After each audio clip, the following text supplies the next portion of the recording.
Okay, here we go. Let's see. I've been looking at this data, and I got to work on that. So let me see. Here's the screen. That's what I see. Look, I hit the darn button that says go live this time. What the hell's the data? Okay. Well, looking at the figures on this outbreak thing, and I've got two figures that don't jive. They don't line up right. And I got this figured out. Over here, we got the number of cases. This is worldwide. Okay. And what's going on? Come on. Oh, it's scrolling the top part. Jesus, don't ever click on that top line. That's where I got my headlines. Come back up here. This won't take long. Okay, let's find that again. There it is. Okay, the top line tells me what the stuff is. This is the number of cases. Is column B. Okay, now over here I got the international. This is this green line, right? This is the rest of the world. But this one B includes China, where O does not. All right, so what I'm looking over here, the next column, second one over here, which is the percent gain, comparing that with the percent gain over here. Well, this has 80,000 figures over in there that this one doesn't. And for the past a week and a half or so, China has been pretty darn stagnant. They seem to have corralled it. So since this column includes that column and this column is taking off, whereas this one, only part of it is taking off, I have to account for how come this is growing at 4.1%, whereas this is 16. Then I compare the figures. I got 40 out of 120, 80 is China. Okay, good. So only a third of this data is accounted for over here. All right, so I got a third of this climbing at 16% per day, thereabouts.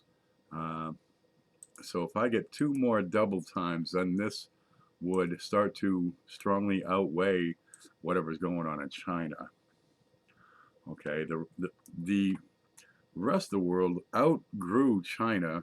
Let's see, as far as actual cases, because they've had a lot of recoveries, we outgrew China on the 7th or 8th, thereabouts. We got more cases active outside China than inside China, but they haven't yet doubled enough to be significant. So, I'm going to pull up the calculator here. And I haven't shown you the rule of 72 yet. I'm going to take 72 and divide it by 16, which is the current daily growth rate outside China. Divided by, what did I say, 16? There it is. And that gives me 4.5. So 4.5 days is the doubling time outside China. So I'm going to make a projection here. What's the difference here? That's 12 is the difference. I got 9 days. Let's get this out of here for a bit. Okay, 1, 2, 3, 4, 5, 6, 7, 8, 9. Right there. I'm going to put a box around that somehow. How do you do that? This it? There it is. Give me a thick box border. There's a box around that one. So I'm going to project that on this date, the numbers in column D and column Q start to really line up. There we go. So let's see. This day on March 19th. How can I underline everything? Thick bottom border. Did that do it? No, let me. There, put the thick box around the whole damn thing. There, now we can see it. Let's get a box around all of it. So, this number needs to grow to overshadow and overtake the Chinese figures on a massive scale. But the damage is already being done. Look at this. Here's the growth rate for the past 2-3 weeks. Ta-da. There it is. And you see it's not quite that hockey stick because the Chinese have leveled off with their growth. They seem to have good constraints on it. They got a good They got a knuckle on it. But the rest of the world don't. So only parts of my data are growing exponentially. That's what's going on there. Okay. So the rest of the world is effectively where China was um, around the 5th or 6th of February. That's what we got to look forward to. But if it doubles again at this same rate of growth over here, okay, here's the with China graph. And let's see, let's do another graph of the outside China. And we're doing the rates of growth. Let's graph that one.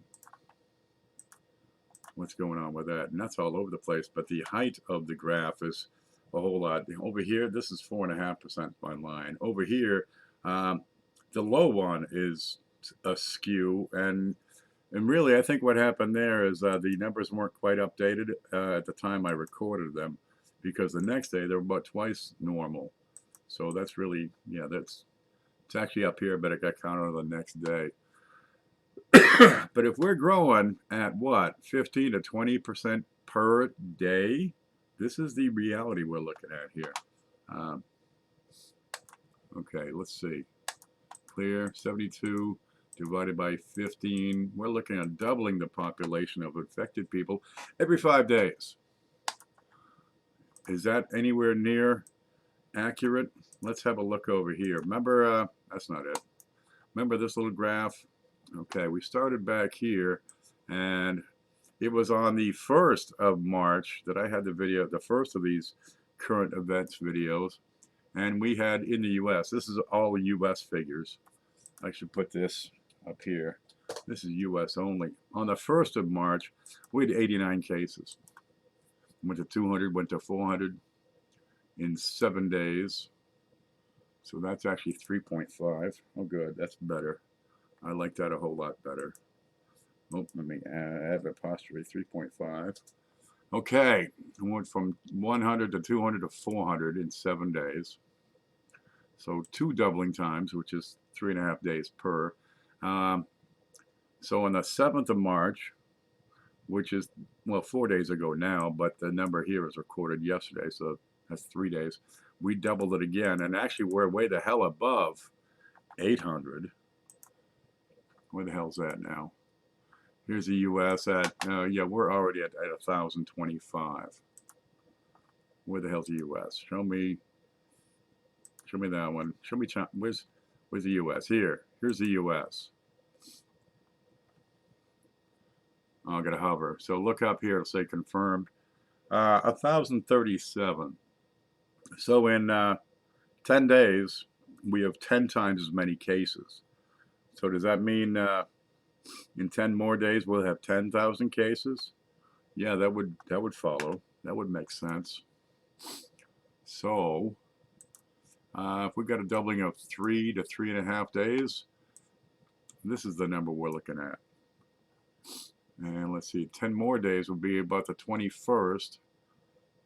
Yeah, we'd be right in there between 6,000 and 12,000. So, wow, 10 days, 10 times as many people.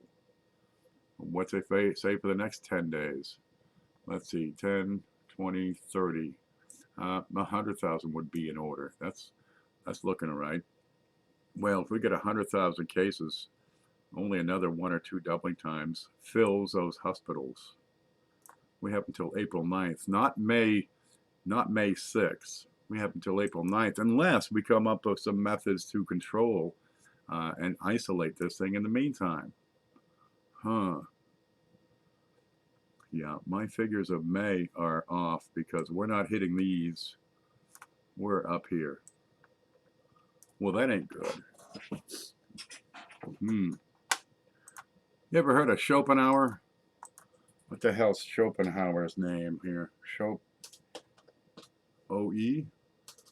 I can't type. S-H-O-E. Schopenhauer. Truths. There you go. Schopenhauer offers 3 stages of truth. It passes through 3 stages. And we're talking about the truth of this contagion coming around. It's not here. All right, let me try that again. Here it is. Oh, it's right here at the top. All truth passes through 3 stages. Now, we're not talking about fact. We're talking about truth, that which people believe in. It's different from fact. All truth passes through 3. Can we see any of this, by the way? Let me look. Okay, there. All truth passes through 3 stages. First, it is ridiculed. Ridiculed. It's just the flu is worse. It's barely a cold. Second, it's violently opposed, and we'll see that for sure. And the first stage, it is accepted as being self-evident. Well, people don't quite understand the geometric progression of numbers. They understand linear progression, right? From 400 to 500 to 600 to 700 to 8. But here we got geometric from 4 to 8 to 16 to 32, 64, 128, 256, 512, 1024. This is exponential growth. But people don't quite grasp that sort of thing. And because of that, it's hard to, biologics are tricky because of the way they grow, right? They grow exponentially. Anyway, that's the third stage, and where it's accepted as being self-evident. What's evident? This thing's going to get out of control. It's going to do it fast, slowly at first, right? And slowly, and then all at once.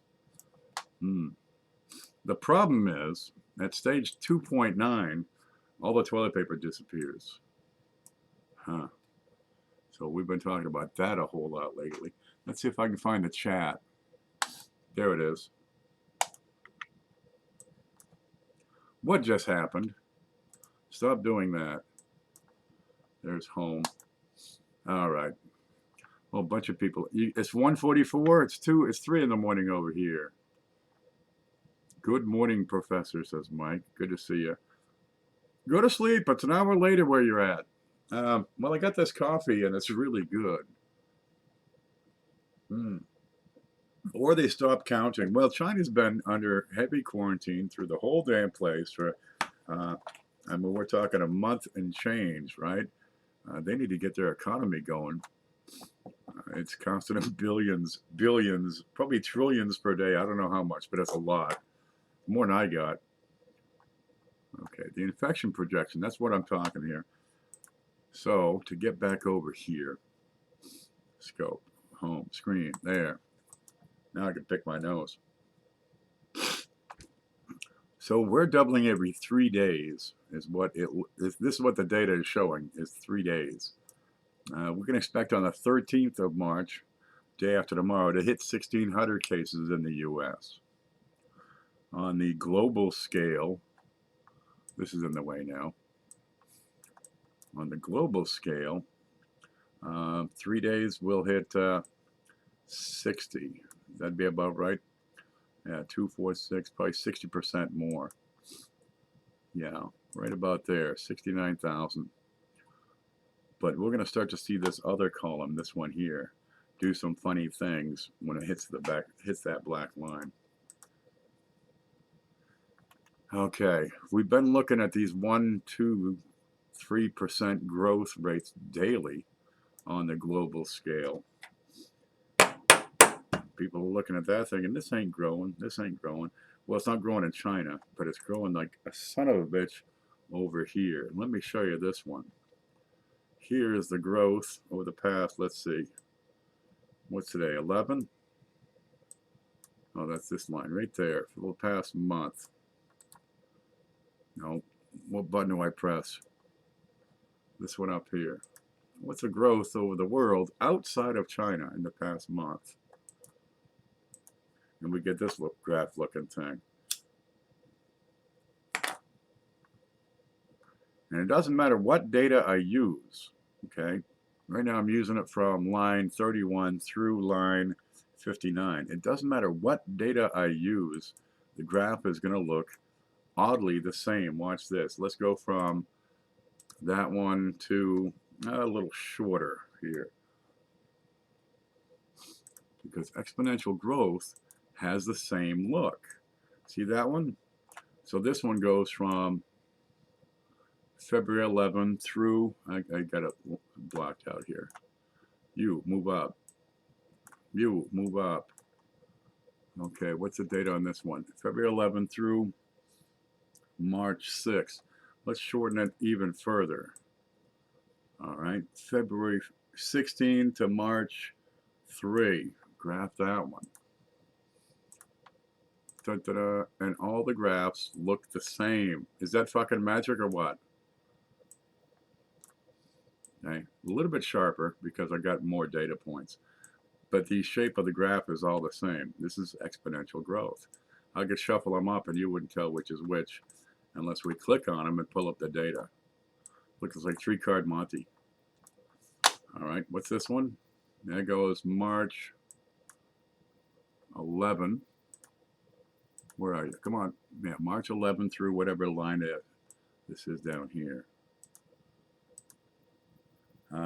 March 5th. Same shape every time. There's no deviation here.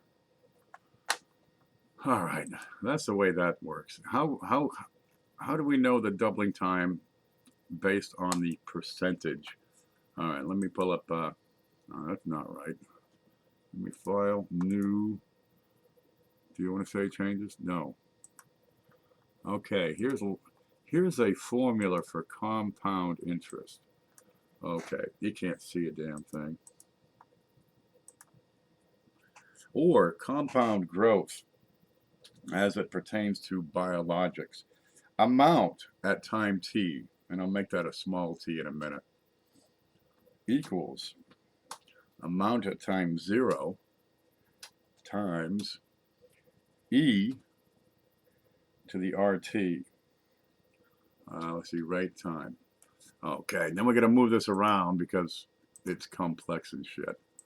All right, and you that button, A sub t, amount at whatever time is going to be equal to the amount at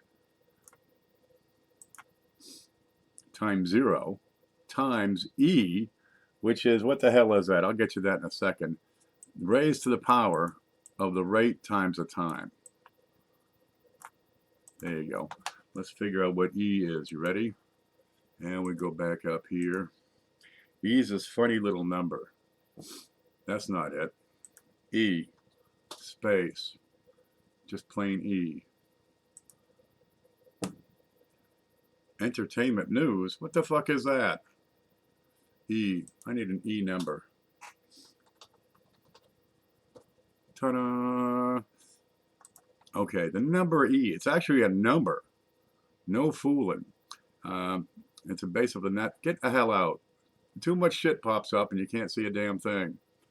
Okay, the number E is a mathematical constant approximately equal to 2.71828 and is a base of the natural logarithm, the unique number whose natural logarithm is equal to 1.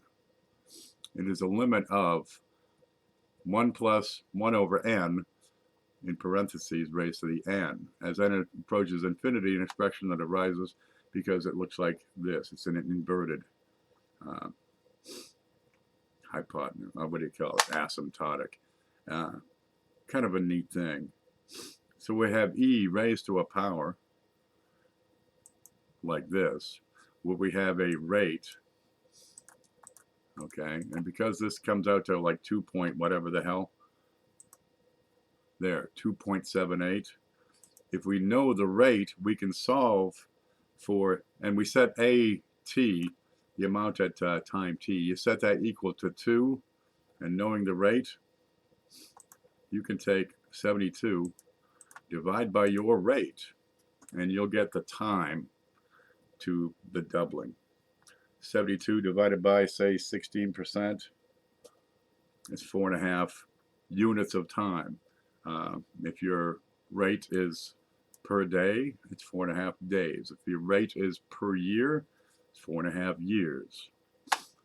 Okay, but that's the rule of 72. 72 divided by the rate of change will give you the doubling time. Divided by, say, 36. 36% per unit of time would give you a doubling time of 2 units of time. All right. looking at over here at the data, it means if you have a 16% growth rate over here, I take 72 over 16, I should double in 4.5 days. Let's go back 4.5 days. 1, 2, 3, 4, 20,000 compared to 38. 1, 2, 3, 4, 10,000 compared to 21. Go back a little more. 1, 2, 3. Well, there's 5,300, 4,200. Maybe about 3.5 days. Oh, our rates were a little higher, weren't they? All right. Huh. Yeah, this doubling thing is going to kick your ass if you don't understand it. In effect, if we look at the U.S. figures, where the hell those go? We got 800 cases. And since yesterday, when I took this, I usually take these figures at about 9 o'clock. But we're online, so they came in a little late. Where are my figures? Here you go. There, here's the U.S. Now we're at 1,037, maybe 6 hours. That's pretty tremendous. We gained, where's the numbers? If we're at 1,037, we gained 200 cases in the last 6 hours. Well, it was a week ago, we had 89 cases. We got twice as many cases in the last 6 hours as we did since the outbreak began. And we've had cases for, what, 4 weeks? And we'll get twice as many more cases than we've had so far in the next 2.5 to 3 days. And then again in another 3 days, 4 days. Hopefully we can extend this time, but we're not seeing the activity from the government that would do that. New York, the transit guy, one of the transit directors in New York City,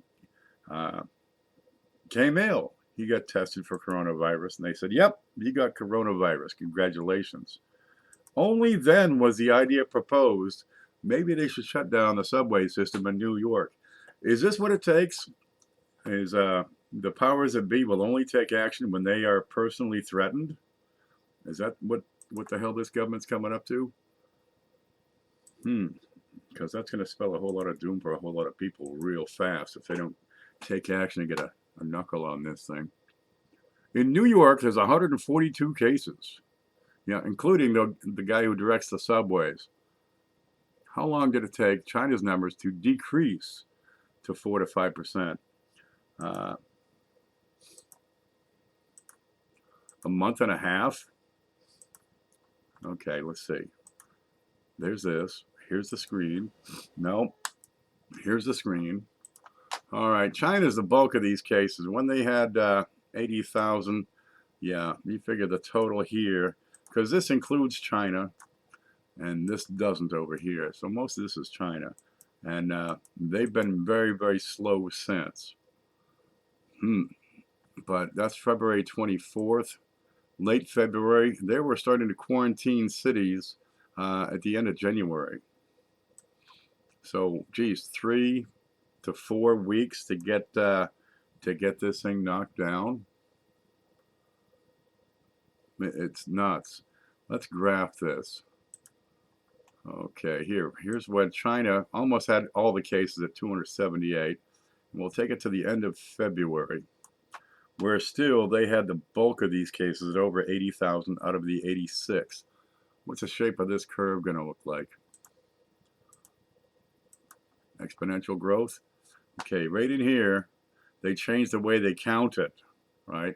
They said, oh, we can count them if they show all the symptoms of the coronavirus because, you know, that's all they had in the system anyway. So they had this funny little thing going on here. But, well, it is a communist administration over there, and some question the accuracy of their numbers because they think they're politicized.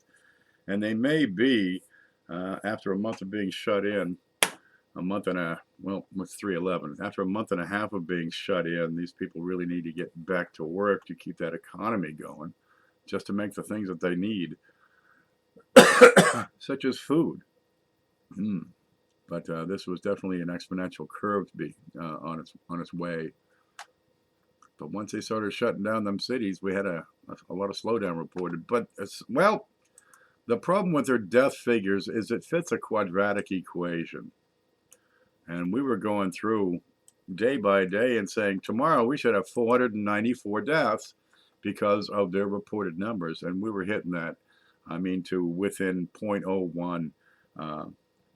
These numbers, these are cooked. These figures coming out of China are cooked. We can believe that probably the U.S. figures are cooked. Where the hell is it? Here you go. U.S. We believe these are cooked. Well, they haven't been testing. That's the big indicator. They shipped out the first batch of tests, and they got politicized to include any coronavirus, so SARS plus MERS plus COVID-19, and they didn't fucking work, of course. The CDC dropped the ball on that one. Now they came up with another one, made it simpler, and then they're shipping it out now. Now it's been a month waiting for this damn thing. Well, if you don't count how many people are sick, you can't have a pandemic. Then you got the CDC's own definition of pandemic, and this situation qualifies, but the order has gone out not to use the word pandemic, wordsmanship, because you can't have a pandemic if you don't use the word. Yet here we are. So the chances are actually pretty good that we have, if you look at the numbers, number of deaths, it's probably several times higher than this. Iran's figures, they put the numbers on the cases that were coming out of Iran, landing in other countries, and they figure the actual case count can be as high as 2 million. Why wouldn't you say the real truth about how many cases you have? Here's North Korea over here with 0 cases. We don't believe that at all. That doesn't make any sense. Well, the chances are you have countries that are not putting out the figures because, well, they're overwhelmed with it. And it doesn't look bad on the world stage when half your military is sick. Geez, is this an opportunity for invasion for some of these places? Middle East? Why not? She says Iran. They'd be set on all sides by enemies because it's a tyrannical regime. North Korea, they're not going to tell you the truth about anything. We don't even know Kim Jong-il's real name. It's probably like Sue or some damn thing. Some figures we seem to have some good ideas that are fairly accurate. South Korea's figures seem to be very accurate. Switzerland's figures seem to be very accurate. How many they got? 491 infected. They got their first case a week and a half ago. Yeah. Well, we can't go with what we think the figures are. All we have to work with are the reported figures. So that's what we base it on. We can question them all day long. But if you're watching these regularly, you're going to see this pattern where 1,037, this is going to be 2,000 in 3.5 days on the 13th or 14th.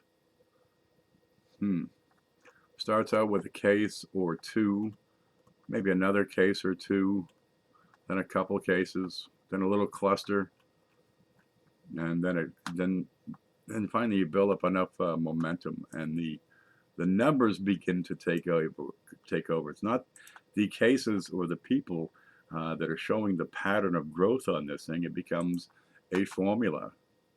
It becomes that formula right there is what you're looking at. Let me hit the button here because I can fix that. There it is. It becomes this formula.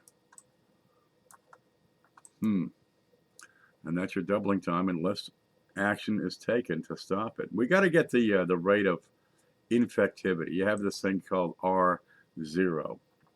Let's see. Here's an R, and here's a 0. Okay, but it's like a subscript is the way it works out, which is the basic. How do I move that? This one. There you go. The R0, which is the basic reproductive rate or replication rate for this virus to get around. Well, for the measles, it's like 18. For the flu, it's like 1.1. You got to get this below 1 for numbers to decline, because if it's 1, in effect, I can draw lines here. Let's see. There you go. If you have an R sub 0 of 1, that means one person gives it to one more person. Okay? If you have an R of 2, one person gives it to 2 more people, and they give it to 2 more people. The average is, each one gives it to 2 more people. This might give it to one additional person over here, but this guy would give it to 3. So I can draw 3 dots. There you go. Well, that looks like a weird thing. All right, let's try to connect these in a way that makes sense. One person gives it to 1. Okay, here, the number of infections would stay flat. At an R0 of 2, one person gives it to 2 more.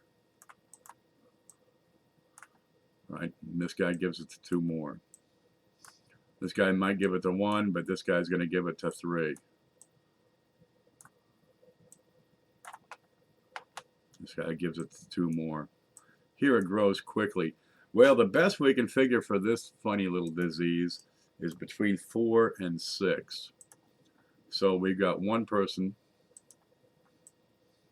gives it to, well, 4 to 6 more. This is the average count.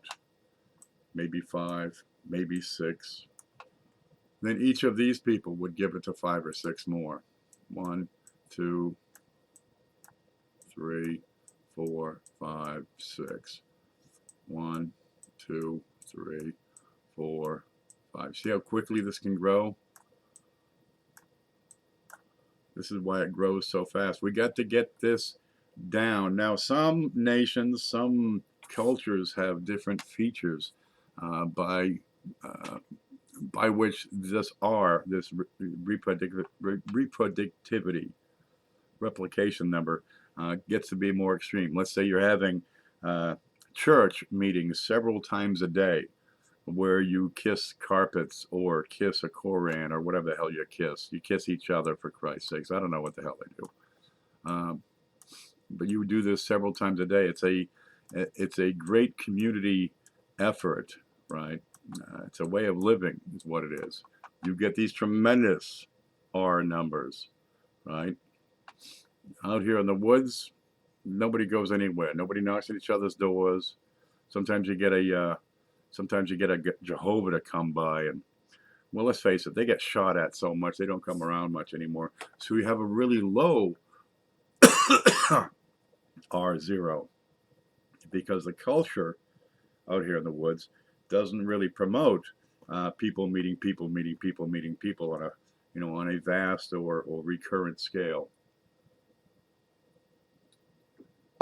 So that's kind of what you have to do is isolate all these people. So instead of meeting several people, right? Let me cross.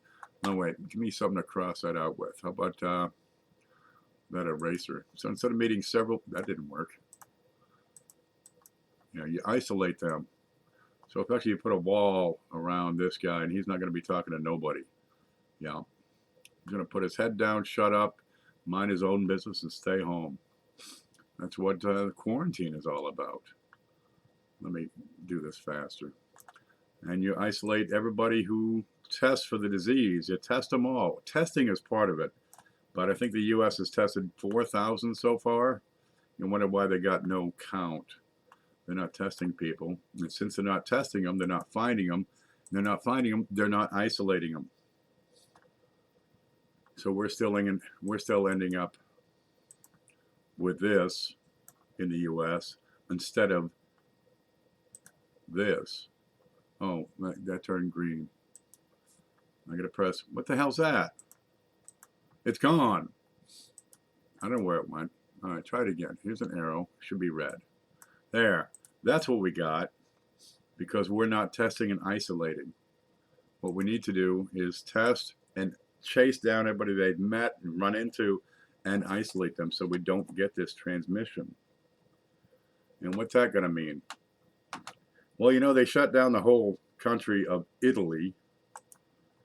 Italy's up here with how many? You went over 10,000 cases. Italy, the boot, you've seen it. Right there, right? Wine, cheese, gladiators, all the good stuff you dream about. Now, it started up here in the Lombard region, and well, it just went to it, dude. They went all over the place. They gave them notice that we're gonna quarantine this whole area, and people scattered. Right, I mean, it's like herding cats. And so they went from a few hundred to 10,000 in a week. What do we got? We got a few hundred. We'll be at 10,000 in a week, and maybe 10 days. Well, there's talk about sending in the National Guard over to Washington, where there's a whole bunch of, where is this map? There's a whole bunch of cases up in Washington. What you got? 267 cases. A quarter of all the cases in the U.S. are up here. They've had 23 deaths. Good Lord, there's another batch over here in the east. What's New York? New York says 176 in the state, 92 in Massachusetts. Just, these little clusters. 28 in Florida. Texas has 13. 99, no, that's 19 in Illinois. So your big clusters are at the 4 points here. What's this one? 157 in California. All right. Well, you got to shut it down, right? Anything that has lots of people go in there, you got to shut it down. Concerts, school, universities, church, weddings, funerals, parties, political rallies, all of it has to stop. Well, until the powers that be stop these mass gatherings, we're going to keep on growing this rate. Where are you here? These hockey sticks are going to keep on growing until they knock it down. There we go. So I projected this out, and I've got two figures. This one's based on the Chinese dominant figures, and this one based on the international dominant figures. The fact is the Chinese no longer matter. Once we double ourselves internationally a couple more times, this will become insignificant. So we're going to watch this figure, the percent daily gain, grow, probably by 1% per day, right, as this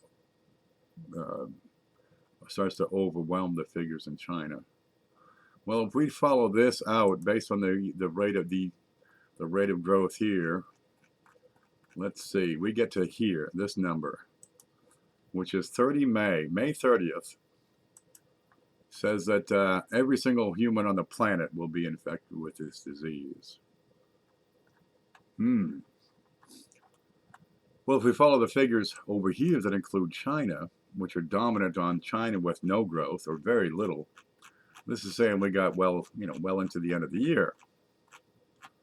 Oh, it goes into January, and we only have 100,000 million. Well, that's 44 billion. Okay, that gives us to December 12th. So sometime between, what was this date?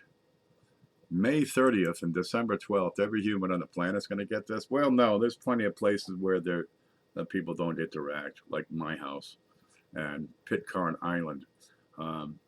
Maybe some parts of Greenland, they don't really, move around a whole lot. So we're going to get this number down.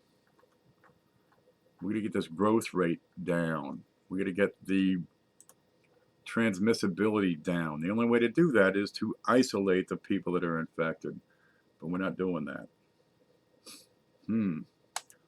When are we going to do that? When will we start to isolate? Does it take the politicians being threatened with catching the disease for them to take action?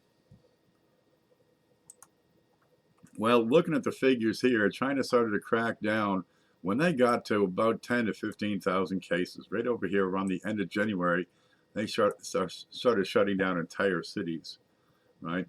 You got Italy, just hit 10,000 over here. Where's Italy? 10,000. Here they are. And they shut down the whole damn country. Do you need 10,000 cases before you can take proactive effort, before you can get proactive and stop the gatherings, stop assemblies?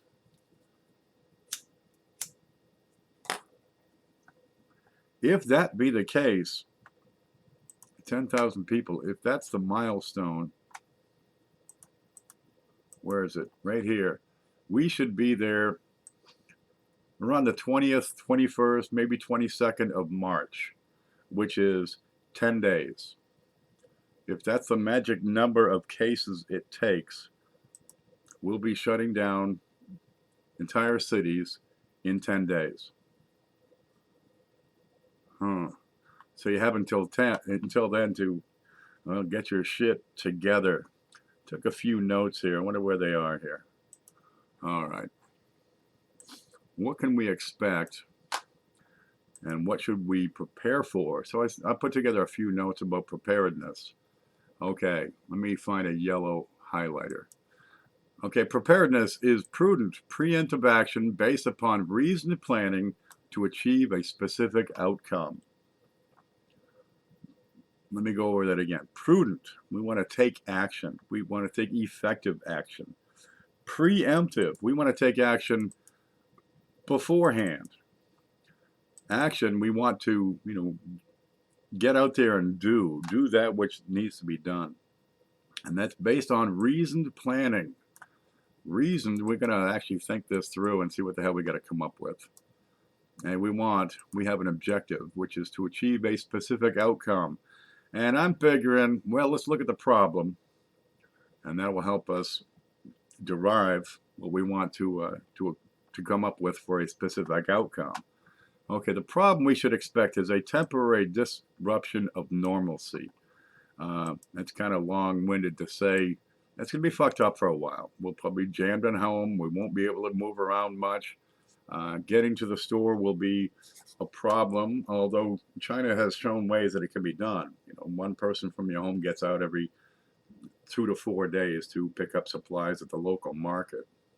There's no public transit, so they're either walking or riding a bike or I don't know. They're hitchhiking? We can expect disease. Okay, we can look at that a little better too. What sort of rate of people are going to be infected in a bad way? And we got these numbers. Let's see if I can make these a little bit bigger. Let's see. I'm not ready. There you go. Can we see this? Let me look. Yeah, we can see that. Okay, good. 80% of the people that are infected, 80%, and this goes to all the figures from all the countries. Italy's a little higher, but I guess it got into an old age home. Okay, it got a little out of hand, but 80% of the cases are going to be mild. Sore throat, cough, a dry cough, maybe a little diarrhea, right? Fever, achy, low energy, that sort of thing. 15% will be severe, right? Where you probably might want to think about hospitalization or some care. Maybe you're not able to fend for yourself. What are you going to shit the bed? I live alone. This is not really an option. And you got 5% of the cases are critical, which means they probably need serious attention in a hospital with oxygen, perhaps respirators, and some critical care attendants. This is what takes up all the hospital staff, let me tell you. It takes a lot of time per day to treat one critical care patient. Well, if you got 10,000 people, that means 500 are critical care. And we looked at these figures not too long ago. Remember this one? Here's the U.S. population. All right, we got 1 million beds, but, well, of those 1 million beds, perhaps 800,000 are already filled with heart attack, stroke, broken leg, bleeding gums, car wrecks. Somebody got kicked in the head by a horse. All your regular everyday stuff. The current flu outbreak, the H1N1, that's going around, but it's nowhere near as bad, right? So you got about 200,000 beds. But out of those 1 million beds, only about 80,000 can handle what we're expecting with this disease, which is a critical respiratory failure, pneumonia. You need oxygenation, that sort of thing. Okay, that's a problem. That's a real problem, because if you get too many people, you're going to fill those 100,000 available beds real quick. And then what? You can't get care. I don't care what your insurance is. I don't care what they're paying. You could have Blue Cross Blue Shield and the beds ain't available. All right. Next, we got the age, right? Here's the age of the people involved. I was looking for some other data for immunocompromised people, uh, and a lot of that's going to be the older folks. What strain is involved in the various countries? Because apparently there are two strains of this virus now, an L type and an S type. And the L type is more severe, but well, the S type is what made it out of China. Okay, and then we got any problem with people with existing respiratory disorders, smokers? I can find no data on that, but we came up with the age. Okay, from 0 to 9, this is the number of cases. This is information from China. A couple of weeks ago, they did a whole study, measured everything. From 0 to 9, no deaths. That's really good news. So N is the number of cases. CFR is a case fatality rate. This is whatever percentage of that. Well, nobody younger than 10 years old died. From 10 to 19, they lost one young person, so 0.2%. 20 to 29, you got 3,600 people infected, and you got, what is that, about 9 people, 0.2%. In the 30s, same thing, 0.2%. This is really good news. 40 to 49, 0.4%, still really good. Okay, 50 to 59, this is my age group. 10,000 cases, they lost 1.3%. Well, that's about 130 cases, about 130 deaths. Above 60, it starts to grow pretty quickly, right? 60 to 69, your retirees, 3.6%. Your dad, 8%.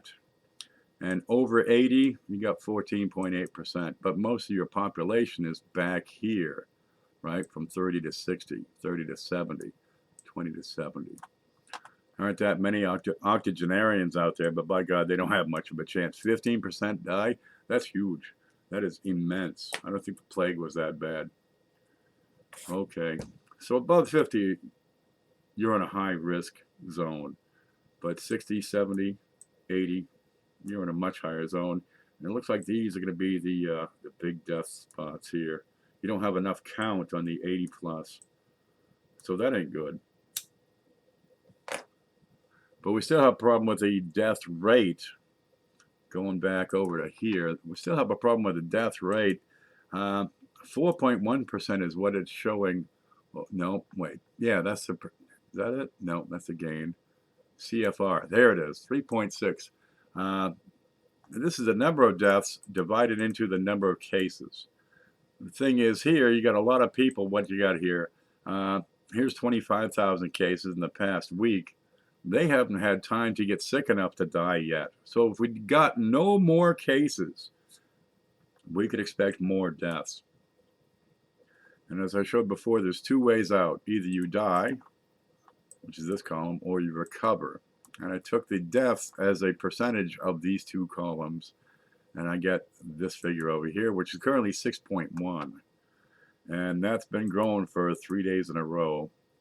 So that ain't good. We'll keep an eye on that, but somewhere between 3.6 and 6.1 is the ultimate death rate of this disease. So if we don't contain it, where's my figures here? Yeah, if we don't contain it, is it up here? You're looking at a high estimate and a low estimate. The low estimate, we say a third of the people get it. You get 20% severe cases, 3.5% die. And in the US, that means 3.5 million dead. That's over and above normal deaths. The high estimate, we take that case fatality to 5.8%, which is below what we have right now. And that leaves us with digging 15 million graves. That's why we have to contain this thing right now. Take proactive steps today is what we need to get it from red arrow to green arrow, so that these people are not spreading it. All right, that's enough. That's enough wailing. Where's home? There's home. There's face view. That'll work. Yeah, this is a guy who's been raving all this time. Let's catch up on the chat, see what folks are saying. Look at them all.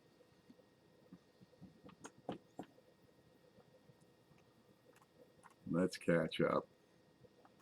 Dave Carlisle's here. Silver Nitrate's here. Mike Schultz, a whole bunch of folks.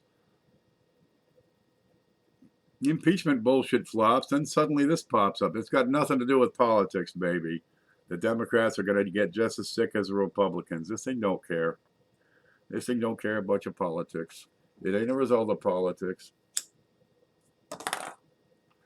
There's a theory that it was created in a Chinese lab.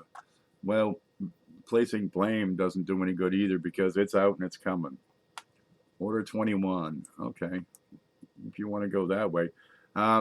Go with the data rather than these theories out there. The aliens have nothing to do with it. RB says, I've been truly studying this. 60% of people will get this.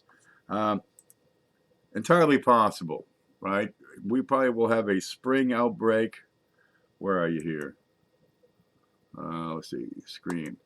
Yeah, you probably have a screen outbreak that'll take 30% of the people. Well, not take. This is AR, the attack rate. 30% of the people in the planet or in the U.S. or in my county or in this little town will get the disease. 20% will be severe. Well, in the U.S. population of 325,000, if 30% get the disease, and 20% of the people who get the disease get a severe case, you got 97,500,000 cases, 20 million severe cases, and probably 5 million of those severe cases, right, are going to be intensive cases. We can't treat 5 million in a short time. Can't. We don't have beds, equipment, doctors, nurses, none of it. The insurance company is going to do great because they ain't got to pay, for millions of people to go to the hospital when the hospital can only handle a couple of 100,000 at a time. And once they go in, they're going to be there for a couple of weeks easy. Insurance companies could care less about a plague because, yeah, it'll be expensive for them, but once the hospitals fill up, that's it. All right. On the high side, we take that attack rate and double it. Now, RB says 0.66. I've got 80. Okay, 0.66 is 66%. And you take that death rate from 3 million to 12 million. But that's flawed still, because once you cross that threshold of beds, you can expect that death rate to go through the roof. We can't treat 42 million people. Okay, do we get a small surge of patients in the spring, kind of quiet over the summer, and then another surge in the fall? Because that would be better, right? We're splitting up those severe cases over many, many more months. That would be the ideal. You get a chance to save more people in those limited beds. What, are you going to throw up another hospital? China built a hospital like in a week and a half. Well, we're not going to put up another 1 million beds. And if you did, we need twice as many doctors, twice as many nurses, and we have 2 months. What are you going to train some new nurses in 2 months? Not going to happen. We have what we have, and that's what we have. But if these come in all at once, this 66% attack rate, well, we got 2 million cases over the course of a couple of months. That would be pretty damn devastating. We couldn't save 1 million of those 42 million severe cases. Who goes first? Who do you treat? The first one in the door, or the most important person in the door? I'm sure the politicians will be first in line. Yeah, they get their own doctors here. All right, more chat. Let's see what we got. People need to realize 30,000 to 75,000 die from flu each year, says Coinzilla. Let's look at that. Ready? Here's a screen. And I want, let's see, go over here. Is this the one? Yeah, right there. Here's a comparison of global cases. The red line is COVID-19, right? And this is days of the infection. Now, the blue line is SARS from 3 years ago. The green line is the current H1N1 swine flu epidemic that's going around, okay? And right now, it's been out for 100 days. And you have 175,769 cases. Now, COVID-19 has been around officially for 60 days. Okay, and you got, let's see, 119,501 cases. In the same time frame, 60 days into the swine flu, you had 44,000 sick. So already we got 2.5, almost 3 times as many sick from the red line, the COVID-19 line. Let's look at deaths. Here we are. That's this line. After 60 days in, COVID-19 has killed off 4,316 people. In those same first 60 days of the infection, H1N1, that's this green line down here, killed 180. Okay? Red line, COVID-19. Green line is what you're offering as, hey, it's not so bad. It's just the goddamn flu. This ain't the goddamn flu, baby. They don't shut down the entire nation of China and Italy because of the freaking flu. Now, the H1N1 came through a couple of years ago, so we got some herd immunity. A lot of people have already been exposed to that virus, and they have natural antibodies. Okay? After, let's see, 100 days of the swine flu, it has killed so far 1,116. In 60 days with COVID-19, we have a death of 4,316, or 4,324. I guess this number at the top updates before that graph. And you're saying this is the flu. You lost credibility on that one, baby. I'm going to look to the data and compare it to the flu. The flu can't touch this one. Okay, I do know the National Guard may be mobilized to New York City relatively soon. Unfortunately, my niece will be in that number to shut down streets and whatnot. Well, I guess they're going to enforce a quarantine.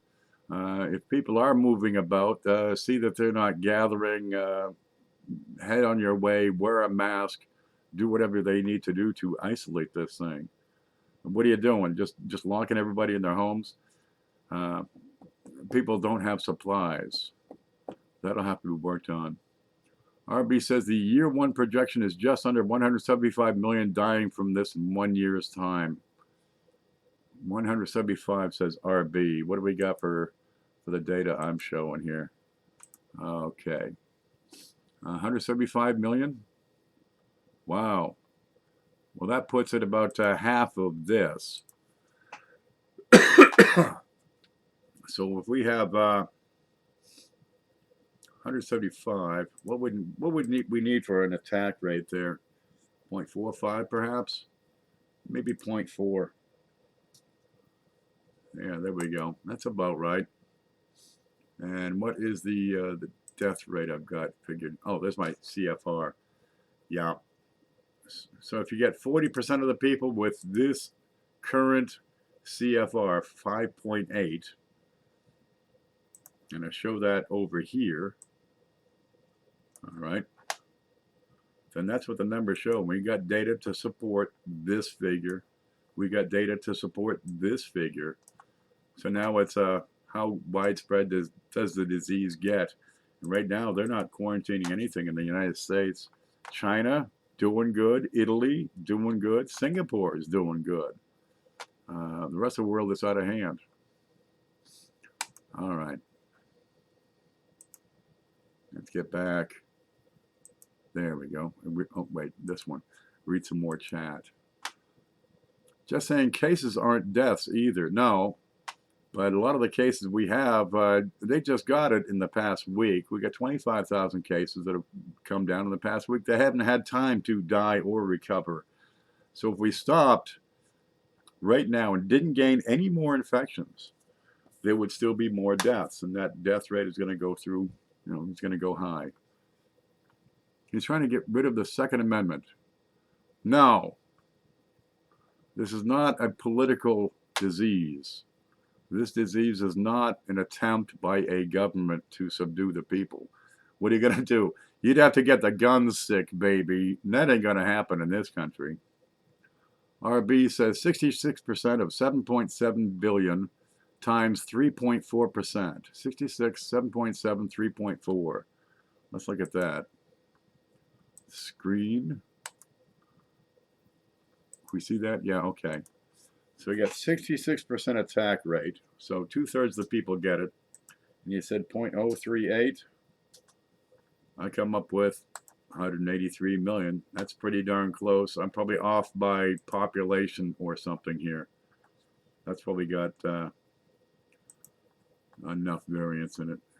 7.7. Oh, I got 7.3. Wait, let me do 7. Hold it. 7, 0, 0, 0, 0, 0, 0. That's 100,000. That's there. 7.7 brings it up to 193. It's a lot. It's a lot. We lose 1.5% of the population per year anyway to natural causes. Well, that's 77 million people, but you're looking at twice that. It ain't pretty. I don't have words to describe this sort of thing. It happens so darn rarely. The data is skewed. We haven't been able to test until about 10 days ago. We still can't test as much as we should. No, you can't have a pandemic if you don't test. The government's trying to buy itself time by not testing. They just decided who's going to pay for it. All right. Well, there's not going to be a copay on your test, but you got to go through every other test before you can get the COVID-19 test.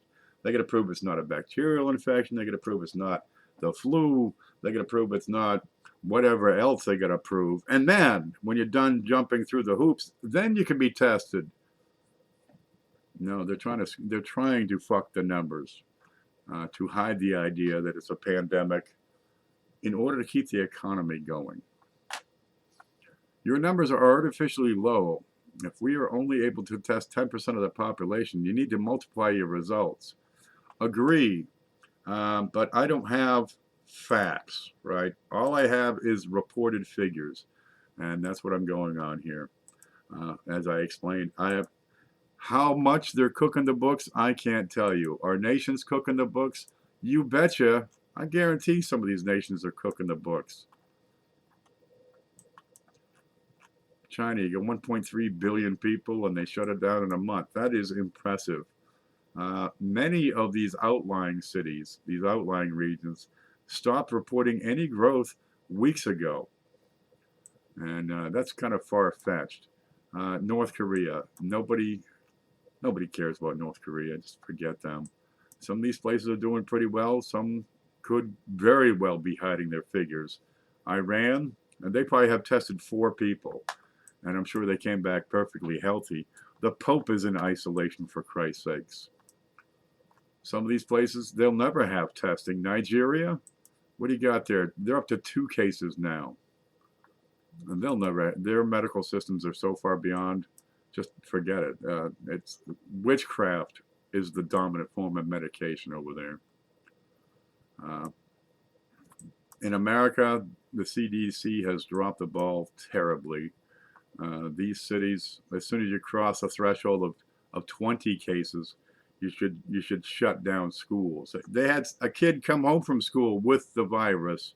They told him to stay home and kept the school open. No, there should be no air travel, no train travel, no boat travel, no subways, no public transit, none of it.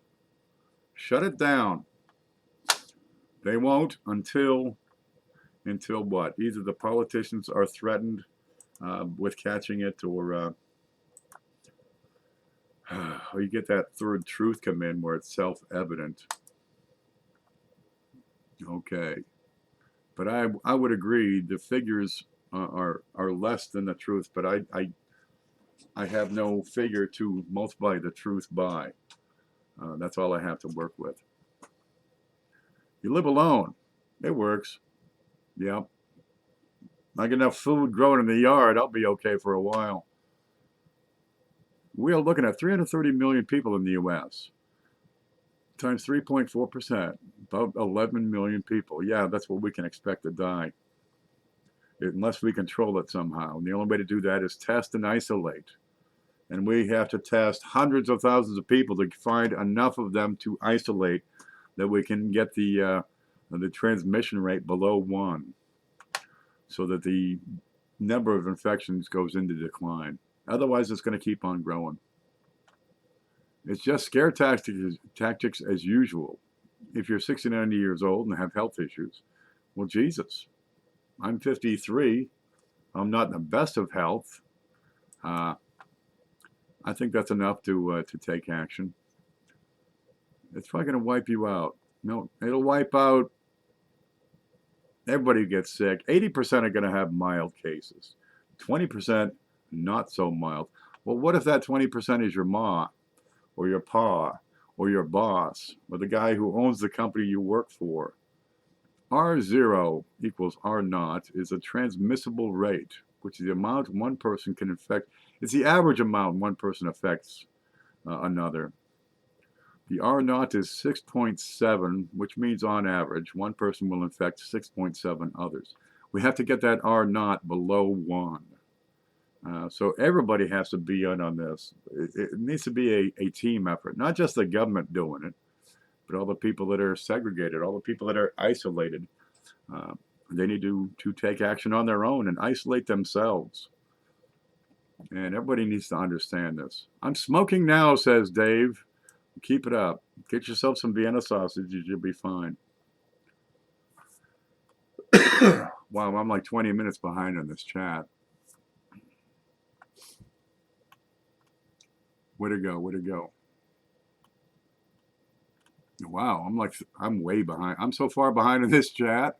There it is. The numbers are here. I better show you where the hell I am on this chat.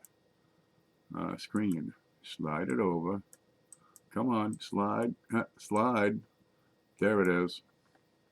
I'll slide this over. This is what we're looking at. Okay. Under 50, no problem. Well, not much problem, really. Here they are. Here's the figures that I've got pulled up. Under 50, 0.4%. This isn't 40 or 4%. That's 0.4, 0.4%. 0.2%. That's not so bad. 50 up, I guess it'd be a problem. But what if this number is really, really, really big, like say 760,000? Let's see, 760,000 infected people. Is that right? Yep. How much is that times that? That didn't work. Equals, I'm going to take that over 100. There. How many dead is that? That's 1,500 people. Okay, well, the fact is that demographic takes up about 10% of the population of 325 million. So instead of 760,000, it's going to be more like, say, 3.5 million. So that demographic would be 7,000 people. Now, if you're perfectly willing to accept the idea that 7,000 dead people ain't nothing, well, go ahead and preach. Here's what it looks like. There you go. If each of these groups is 3.5 million people, the total there is, oh, that's only 31 million. Okay, we could be 10 times higher than that. Let's go 3 times higher and call it 10 million people. 10, 0, 0, 0, 0, 0, 0. There, 10 million. So let's say we get 10 million people sick in each of these demographics. There is 90 million people out of 370. That's about a third of the people. There's 20,000, 20,000, 20,000, 60,000 people under the age of 40. That is a terrific loss. 40,000 people in their 40s, 130,000 in their 50s, 360,000 in their 60s, 80,000 in their 70s, 1.5 million octogenarians, that is a lot of experience and wisdom lost, and a lot of promising futures. Which one's more important? Really, up here they figure, it's been good, you can go, but this is a tragedy here, the loss of those young people. Total loss here in this column based on 3.5%, 2.87 million people. Oh, but ain't nothing. There. Okay. Under 50, no problem. What if it's your kid under 50? Under 60, what if it's your folks? Over 60, it's your grandma. Yeah. Over 70, okay, yeah, well, look, you've had a good run. Sorry to see you go. Can I have your boots? Dave Carlisle's an old dude. Okay, well, I'm 55 and not a happy camper, snooper dog. Yeah. I had a lot of fun, right? I'll tell you that much. I had a lot of good times. I'd like to have some more. Bunker time. Buy from local store, not Amazon. COVID-19 can live on cardboard for 9 days. Okay, so cover your shit up. On regular surfaces for 2. You can sanitize your products. So rubbing alcohol diluted to down to 60% is an effective sanitizer for this shit. Yeah, 5,800 a month. Would you mind being one of those 5,800? But it is an election year. Well, if it's an election year, why isn't the administration taking effective action to hold this thing down? Yep. And the FEMA coffins. Well, they got to have them for something. I could use some more of that potted meat. Yeah, never ask what's in the hot dogs. The fall. A lot of times you get a second pulse in the fall, where you've already got the disease endemic across a wide area from the spring outbreak. Summer can hold it down, but the fall can be massive. It's been that way before. If you get a 67 red 14D in exchange for having the virus, would you? 67 red? I don't think that'd be worth it. Really, I figure when we hit 10,000 sick, I'll probably get that much to rent a place to park a camper in the backfield. So I would take a 67 red 14D for a parking spot in the backfield. Have you got one? President VP been exposed among other senators. 3 senators have self-quarantined, but after they got off Air Force One. Yeah, is that self-quarantine or is that just a dumb one? I think he might have excused himself earlier for that. Medicare and Medicaid have agreed to waive all copays and costs of treatment for coronavirus. Yep, but you realize they can only treat about, maybe 3 to 500,000 at a time. After that, the medical services are swamped. The staff are doing as much as they can. They can't treat more than 500,000 people sick simultaneously. Can't do it. There's not enough manpower. There's not enough equipment. There aren't respirators. There are not IV bag hanging racks. There aren't hospital beds or hospitals or tents. They're not set up. So Medicare and Medicaid, they don't care. They're only going to be on the hook for the first 500,000. After that, there's no care. Silver says, and don't forget, Ken, how many of those beds are negative pressure? Okay, negative pressure. Let me explain that to you. Let's see, home. All right. Where's that one? Negative pressure. You got a burger joint, McDonald's, right? And in McDonald's, they have a hood, right, over the stove because you got fire. They got to have the hood to extinguish it and draw away the fumes, right?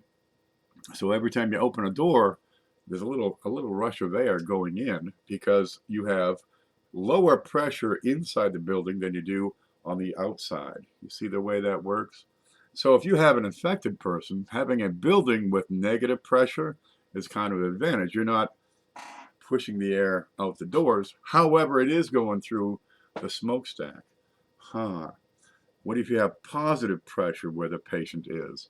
Then whenever you open the door, the air comes out. So then you're spreading the virus. Either way, to get that positive and negative pressure, there needs to be some air exchange somewhere. Huh. How do you win on that one? Okay, let's get back. Where's the screen? There's the screen. Yeah, that means sick patient will be sleeping next to post-surgical hip replacements. That's the problem with the hospitals. It's such a great place to get sick.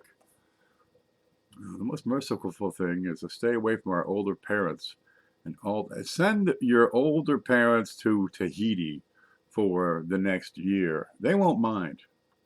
Right? If they do get sick, hey, make your peace with them, but send them to Tahiti or Fiji or one of them places they've always wanted to. They'll love you for it. And have a good time. Hey, if you gotta go, you may as well go with a smile on your face. The hospitals are buying motels over there by Coinzilla. Yeah, how are they going to staff those motels? I want to know. We see it all the time, right?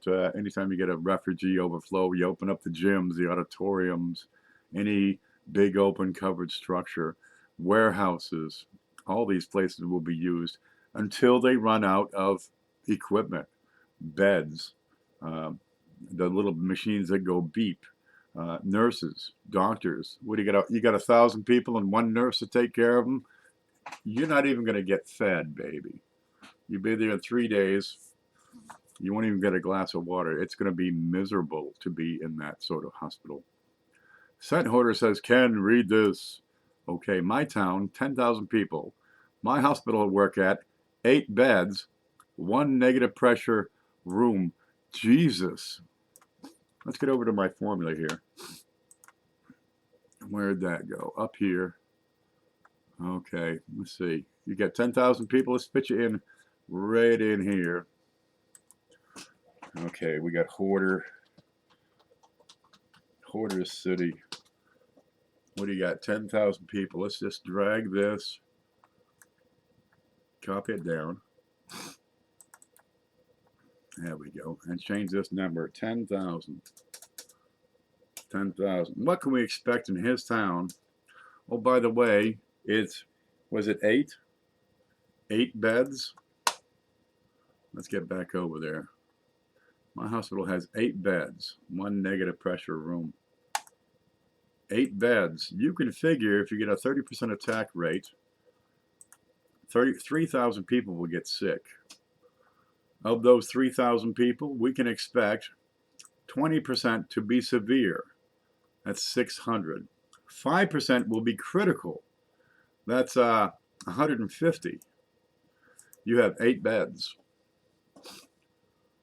You figure 105 people are going to die.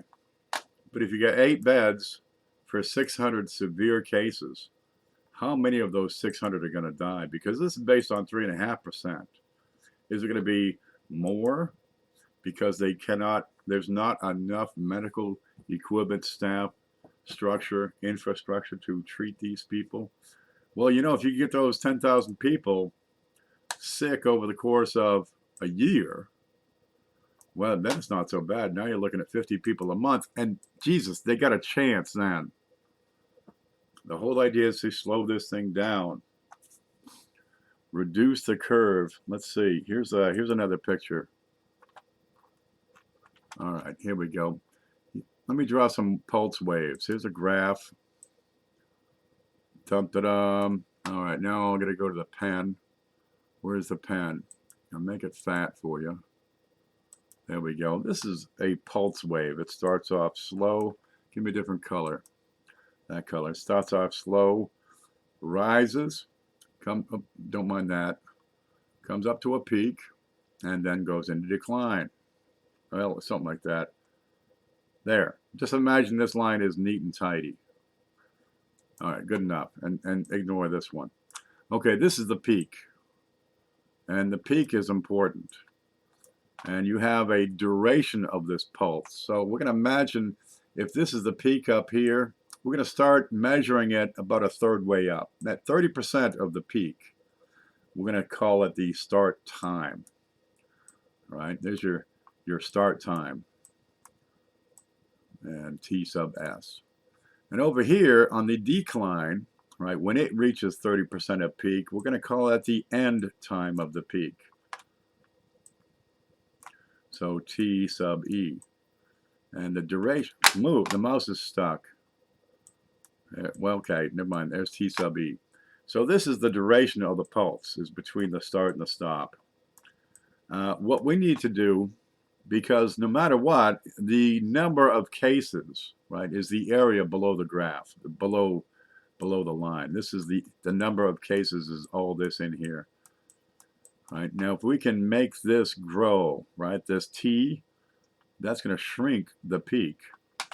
And the critical is the blue line, what the hospital can handle. Maybe the hospital can handle this many cases. All right, we need to get this stretched out long enough such that the peak comes down and meet that blue line. That's what we need to do, because everything above that blue line ain't looking good.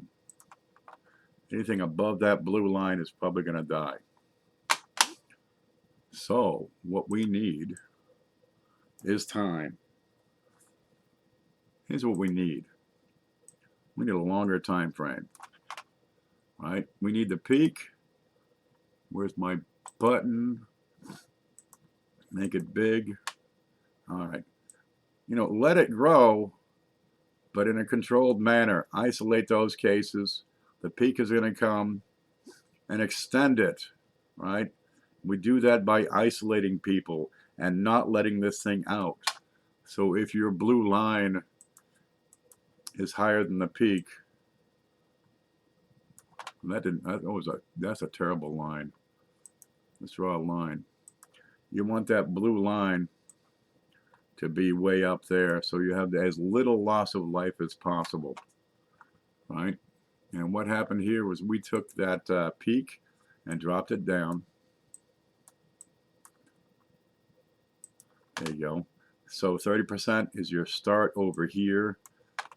There's your T, there's your start time. Your next 30% is way over there. That's your end time. And you have turned that into a long enough time between the start and stop of that pulse that we buy, effectively, we buy more hospital beds because we're able to turn them over.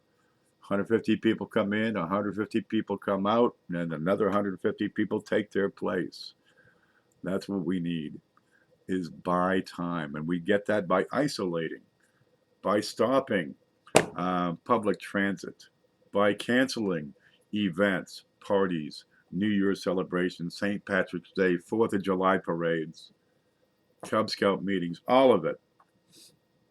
No more public gatherings, no parades, no celebrations, no festivals, no movie theaters, no bus rides, none of it. That's how you do it, is stretch that time out. Now you still have the same number of people getting sick, but you're able to treat them because you reduce the peak down to the blue line, what the hospitals can handle. All right, let's see. Targets has now imposed a limit on toilet paper and stuff, among others. All right, now you're talking about the rate at which we can replenish our stores. And history shows us every single year that it takes about a week. Down south, a hurricane comes to Florida, and they head to the store, man. They're going to buy every battery and every bottled water out there. Because what? We don't have hurricanes 6 times a year in Florida. They know perfectly well what's happening. And the day before that hurricane hits, everybody gets up first thing in the morning and waits in line outside Lowe's so they can mob the place, beat the shit out of each other, take the bottled water, and get home. They say, honey, we got a case of bottled water. We're going to be just fine. Every single hurricane is like that. People cannot prepare. Okay, they will go without. That's what's going to happen. But yeah, Target is imposing limits. Effectively, it's a ration, so more people can have 4 rolls of toilet paper. Well, you need 4 rolls for a week. You don't need 36 rolls for a week. You need 36 rolls for, I don't know, a couple of months. All right, elderly will not get a bed. They're the sickest. Younger folks will. And they're the least sick. Well, so it's the elderly that are going to die. The younger people, they're probably going to live. You're going to give these precious beds to people who are probably going to live. They're going to try to treat the people. These are the tough. These are the tough decisions. Do you let go of the elderly, or you to try to save everybody you can? Bed rationing is coming. How about 2 people to a bed? Can you do that? What if they're family? Huh? Yeah. I remember when I was a kid, my brother had the top bunk and I had the bottom bunk. Yeah, he'd get sick. Believe me, I'd be sick the next day because vomit goes downhill. Man, I feel sorry for my mom. Yeah. You're misinterpreting my statement. It was not an ooh, well. Okay, all right. I'll take back my snarkiness. I can be a bit snarky. Sorry. It was a what the fuck. Let me go back and what the fuck his statement instead. Okay. The hospitals are buying motels. Yeah. All right, let's find it. Let's find it. It's gone. I've lost it. Wow, it's from like an hour ago anyway.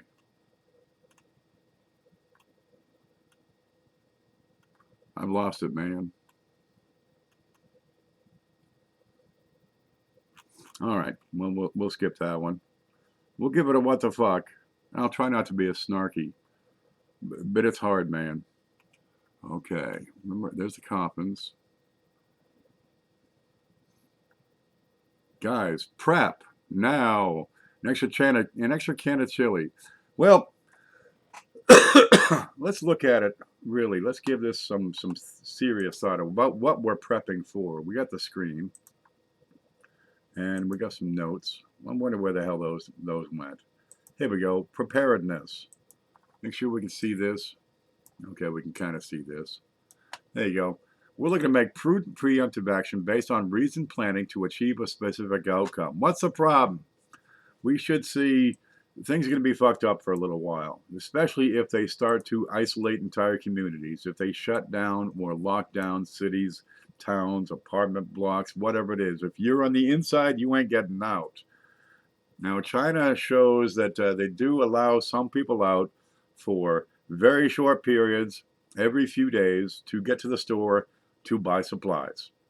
Uh, I'm guessing they have money from God knows where and can get to the store, and they have respirators so they're not spreading any disease if they have it. Okay, the problem is disease. Okay, yeah, it's yucky. It's going to suck for 20% of the people. Most of the people are going to be just fine. The problem we're going to face is isolation. You're stuck alone or with the family. How awful to be stuck at home with your wife and kids. Okay.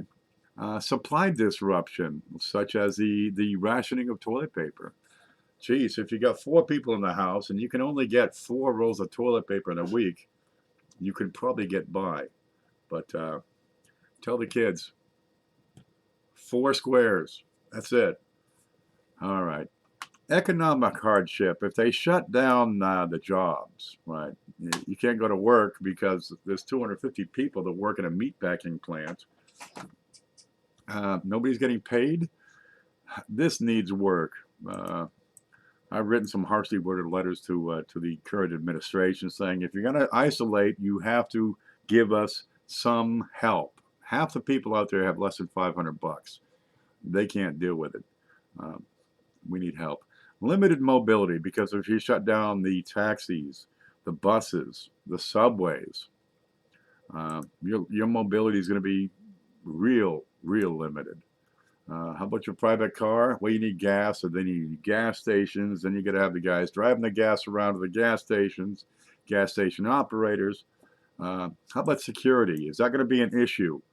Kind of depends on how long.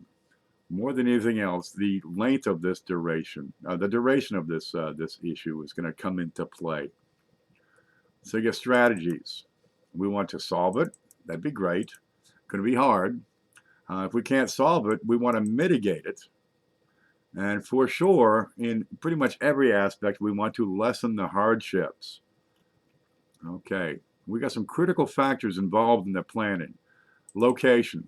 Where are you going to be? Are you going to be stuck at home, stuck in an apartment, stuck in a condo, a beach house resort, a cabin in the woods? Where are you? A lot of that is going to depend on location because, geez, do you have the room for 200 rolls of toilet paper or 6 cases of Chef Boyardee SpaghettiOs? Are you in a camper in the back field here? Okay, duration. How long are you going to be stuck? China, they're looking at what, 6 weeks in some cases so far and still going.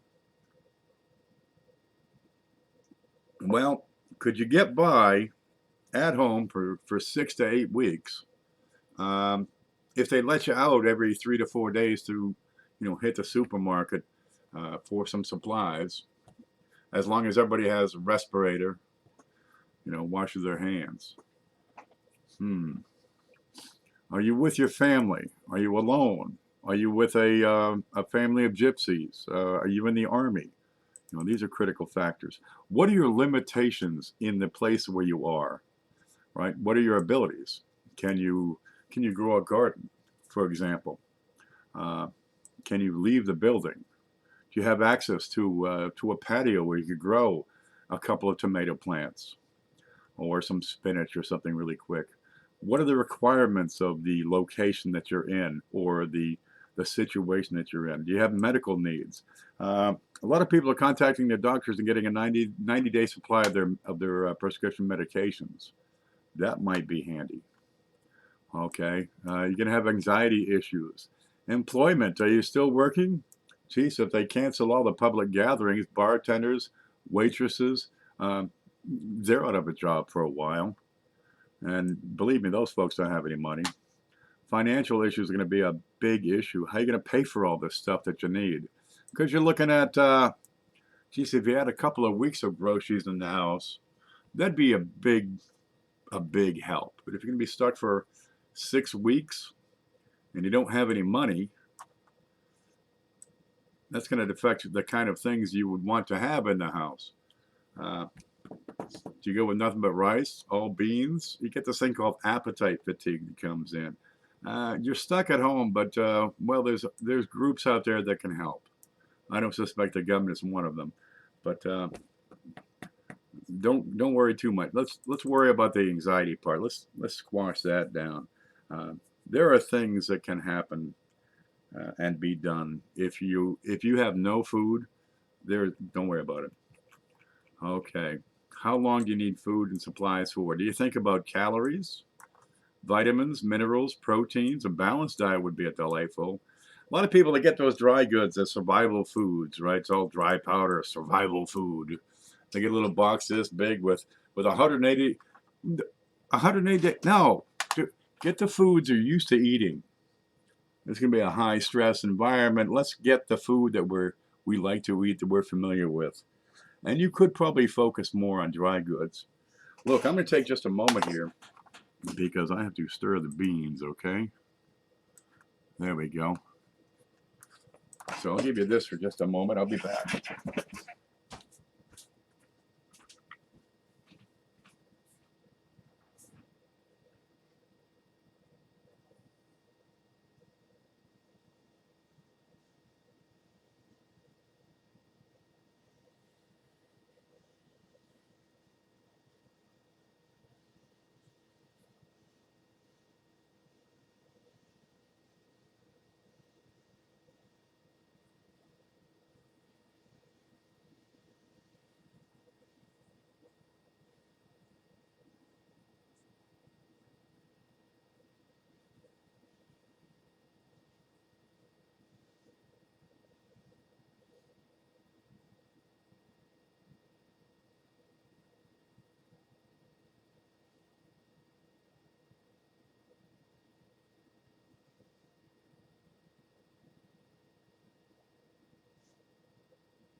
Yeah, that was some strong coffee, huh? Whew. Okay, where are you here? Let's see. We're looking at this. All right. Okay, continue the spiel. Where are you? That's not it. That's it. Okay. Um, they got that, the dried mountain house foods. If you're not familiar with eating that sort of stuff, this is not the time to learn how. Honestly, you do better off with with Chef Boyardee in a can, something you're familiar with. Campbell's soup, something you eat all the time anyway. You know, spaghetti and meatballs. Put up some meatballs in the freezer. Just skip the meatballs and have spaghetti and sauce. It's closer to what you're familiar with. Store what you eat. Can you grow fresh produce? Because let me tell you, a sandwich is greatly enhanced with a little lettuce, tomato, onion, bacon, whatever. Do we ration what we have? This might not be so bad. It sucks. I like to eat my fill, especially when there's bacon. My mother come back one time. She says, I'm 40 pounds overweight. We're all on a diet from now on. What the hell? All right. Well, get more starches, so at least you can get a full belly. You can make bread at home. It's a good time. Now, if there's one, it's a good time to learn how to make bread or biscuits or muffins or whatever, especially if you got all day and nothing to do, and here's a kitchen. Uh, Flour, baking soda, sugar goes a long way. I'm worried about most of coffee, smokes, and bacon. If I got those, I'm happy. Jesus, don't take my smokes, man. If you take my coffee, I will surely die. I won't last a week. Well, one of them big giant cans of coffee gets me by for a month, so I could use about another one. I'd probably be pretty comfortable. Okay, then you got supplies of note, your prescription meds. Do you have needs for your pet? What about over-the-counter meds for people in your family? Because, well, what if somebody does get sick? Huh? You got something for diarrhea, something to ease their sore, achy muscles, right? How about some vitamins? You can't go wrong with vitamins. When I went to college, I had to get a physical, so I went to see Dr. Benjamin. He'd been I think he delivered me, to tell you the truth. Here I am, 18. He says, "Yep, we did good with you, boy." He says, "You take vitamins?" I said, "Nope." He says, "Well, can't hurt." My multivitamin might not be so bad. Vitamin D is supposed to be good for you. Okay, how about disinfectants, decontaminants? Have you got bleach? Bleach is probably the single cheapest and most effective sanitizing agent out there. You need very little concentration. We're talking like a capful in a gallon. Put a towel in there, a cloth, a hand towel, and you can wipe down surfaces, wipe your face. It's pretty darn handy. Okay, what are we looking at for problems? Other potential disruptions. Items out of stock. They took all the toilet paper. They took all the, let's see, they took all the mountain house dried food, survival food. Don't worry about that one at all. But some items, if they are out of stock, like coffee, bacon, geez, I'd really want to have at least enough of that to get me by for a couple of months. School closures, business closures, any place people gather, travel restrictions. Okay, they let you out so you can get to the store, but you ain't going to grandmother's house or over the river and through the woods. Public gatherings. How about services? The hospital could effectively shut down because they go code black. They are at capacity. They are buried. They're swamped. Uh, just too darn much business. What about home care? You're going to have private nurses going from home to home? That's an interesting one. I know some private nurses. Public transportation. How about city waste collection? Jesus, if all the guys that work for the city are sick, everybody calls in sick. The government workers, it's, city utility. They stop collecting trash. Is this going to screw things up? Out here in the woods, geez, I got a big barrel, but after a month, okay, maybe a month and a half, I can fill that barrel, and then the possums get in there and they just trash the place. How about banks? What if the bank shut down? Can you get your pension into the bank and cash out easily? Is this going to screw things up? Maybe another account electronic online, say PayPal, so you can at least access cash. How about non-essential government services? Huh. I'm pretty sure most government services are non-essential. How about commercial services? You're going to get a plumber out to your house? Okay, imagine you and the kids at home with mostly the supplies you have on hand for a few weeks. China's been going for 6 weeks. They're still going, but they get some trips out there for supplies. What things are most essential to you? Can you get some now to cover your needs for, well, a month or two anyway? That sure would be handy. That sure would take a lot of anxiety away. And I think that's all I have for notes. Let's see. Let's find my way back. There's the screen. Here's the chat. There, good. We'll look at the chat again. You're in Alabama. That's a good place to be. Guys, prep now. An extra can of chili. You know, you can get a case of vegetables in cans for, you know, $6. The whole damn case. I mean, it's 50 cents a can. Sure is handy. Would it be nice to have a can of olives, right? Maybe let's see, some ham, maybe some roasted peppers, and everything you need for a pizza. So you can make a pizza once a week for 6-8 weeks. That sure would be handy.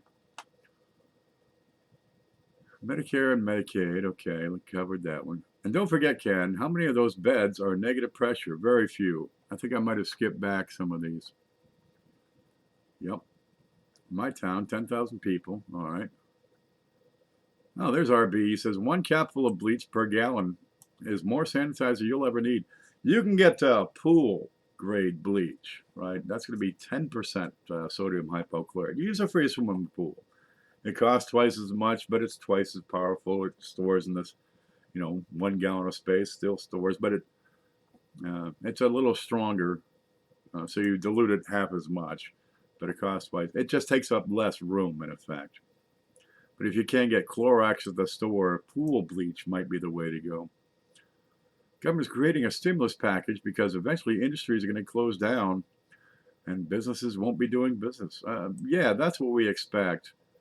Geez, if you can keep it out of a town, can they stay open in that town? For probably a little while. Yeah, but once the cases start in, how many cases in town before you shut down that town? Because apparently a couple of hundred is not enough now. Wanda says, I'm not leaving home. I'm binge watching. Geez, there's something to do. If you're going to be home for a couple of weeks, learn something. I got a whole lot of videos I want to produce about coins and home-based businesses and, you know, getting your coin projects going and how to, you know, diagnose all these different coin problems and identify all these different things. Don't test, don't tell. That's right, you can't have a pandemic if you don't test.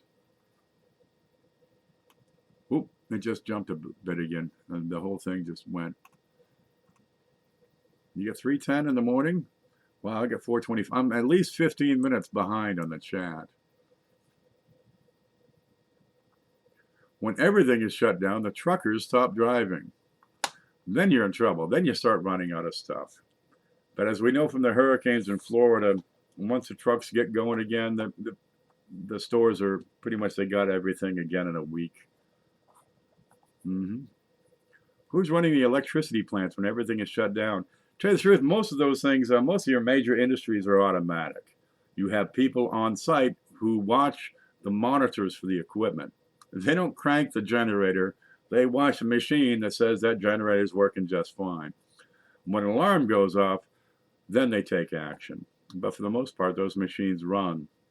They want to keep an eye on things like, you know, the coal is dumping coal in right, and the motors that blow the air are getting the right amperage, so they're blowing the right amount of air. Live Amish. Yeah, that works. Be more dependent, more independent, more dependent on yourself for more things. 410, time to head for the cave. Get cash from the banks. So we're going to have a run on the banks. If this thing affects us for 2 to 3 months, that would, suck, but we'd be okay. What if it keeps on going for 6 months? Back in 1918, it was the best part of a year. This thing went around, and geez, a lot of people died. Like 50 million people died worldwide. It was huge. And we got a bigger population now. What happens if we go a year?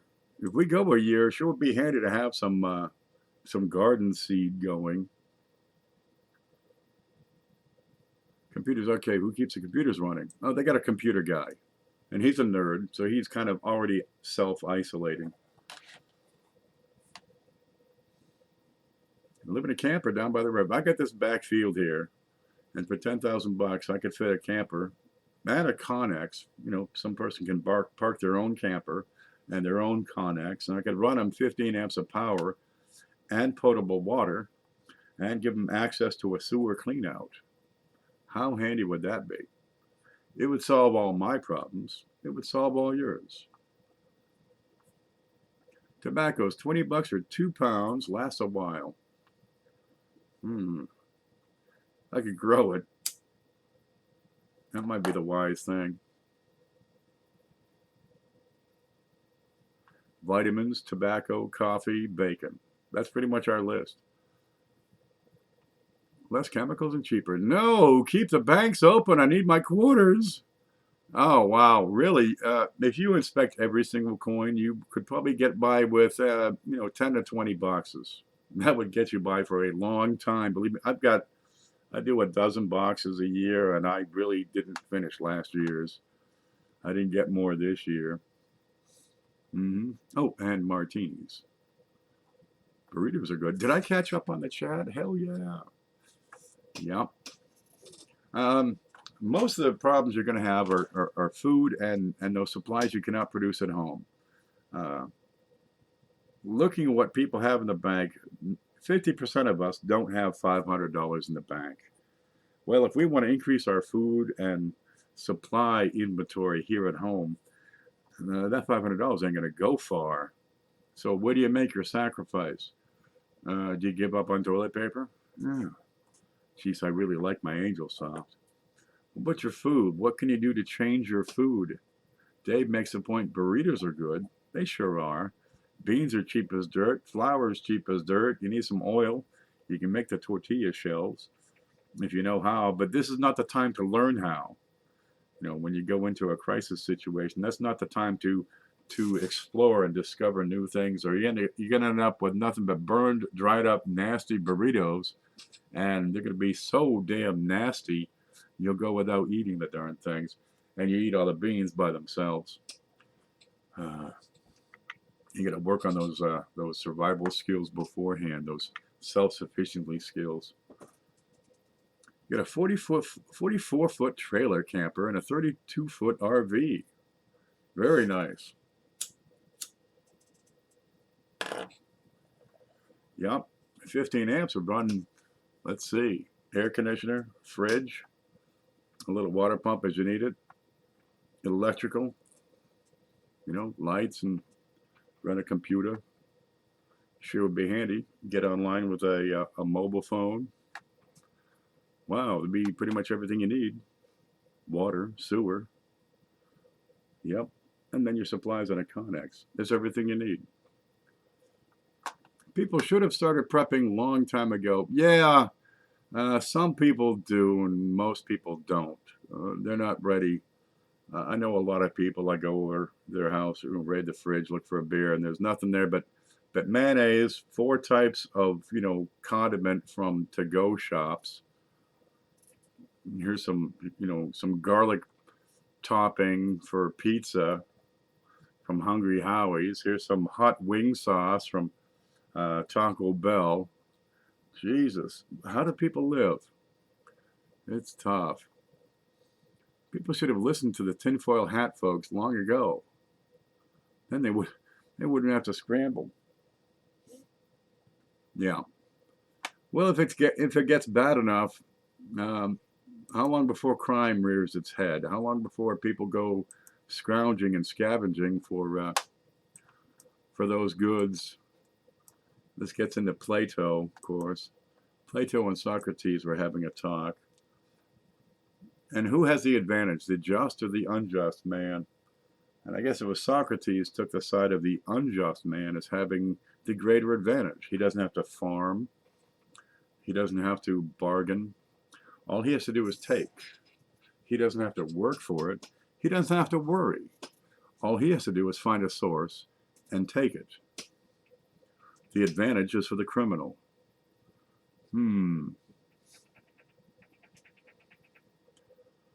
That's what bullets are for. Yeah, but you got to sleep sometime. I live alone. There's always rainy nights. So we never talk about our preps, do we? Never, ever. That's the first rule of prepping is you don't say, I've got 200 rolls of toilet paper. I've got 4,000 pounds of food. Because everybody says, oh, I know where I'm going. Like they've got some right or claim to your shit simply because they're hungry. It is a thin veneer that is the mantle of society. And if you strip away that veneer, people will do whatever they need to feed their kids. Well, ideally, we'll have systems added and put in place. EBT cards, right? National Guard distributing goods. There's places in China where food is being delivered by drone through an apartment window. Yep, spam and vodka. You're set, comrade. You ever seen American Blackout? I was up in Maine many years ago, and we got a hell of an ice storm, and there was no power for days and days.